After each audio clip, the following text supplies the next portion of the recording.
This one tip can change the anxiety and stress that you experience as you're going through your own capital raise. And the reason I know this is because I went through this myself. You know, about a couple of years ago when I started thinking about for ourselves, because we started developing the Chris platform, and I knew that in the development of the platform that there was going to be a requirement for us to raise capital for it. So I started having conversations with our board, started having conversations with some of our shareholders. And it was really interesting, right? Because everyone started guiding you on this process of putting massive pressure on a short time window to getting a capital raise done and then going about it. And you realize that effectively that is how this entire market is being conditioned through the advisory and also through the investment networks. And then I learned this simple tip when I was in the UK. And the simple tip I learned was the Agile capital raising method. Now, this has obviously been stolen from the Agile development method, which means that effectively always be raising. Now, when we teach our 4 principles of capital raising, we're talking about getting ready, staying ready, always be raising, and then getting to the fastest yes or no, right? But this single point of always be raising will be one of the most powerful things that you can do for your business. Because the reason is that doesn't mean that you're always taking money into the business. What it means is that you're always having productive conversations with investors. This is super important for you because you need to be on top of what it is that investors are thinking about, how they're approaching, what's of interest to your business, and awareness about your own business. Whenever I do sort of workshops, I like to show people what sits inside my own sort of deal room and what investors, sort of question investors thinking are looking at for my business.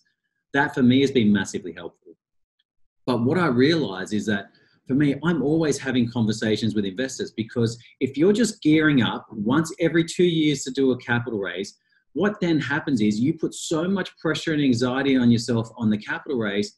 But how do you know, how do you know if the exact timing is right? How do you know if you've got enough momentum with investors? How do you know if you're speaking to enough investors?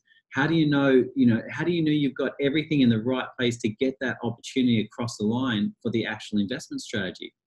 And all this pressure and anxiety builds up in you as a founder, and people put so much pressure on you. You've got shareholders putting pressure on you, because they're expecting you to raise it quickly, because you don't want to have that perception that you're having troubles with your capital raising.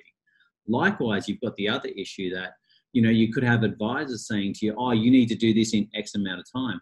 The reality is, I said, it's all bullshit.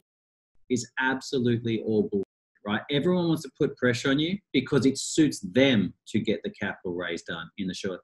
For you, my suggestion for companies is always be raising money. You never know if you're going to come across the right investor for your business today or 6 months from today. You don't know if the activities that you're doing tomorrow could make the difference that you come across the right investor 12 months from now. The reality is, for me, I've always encouraged companies, they've got to remain visible in the capital raise. Actually, through the life of your business, you've got to create visibility to manufacture serendipity, right? To create opportunities. But when you go into capital raising mode, or if there's an opportunity for a capital raise, what happens is investors will see that as potential strategic opportunities. It could be customers, it could be suppliers, it could be people that you haven't met yet that are sitting in someone else's network that are able to make the biggest difference to your business, and yet you're not speaking to them. How do you know where that right contact is that's going to make the biggest difference for your business going forward? The truth is we don't.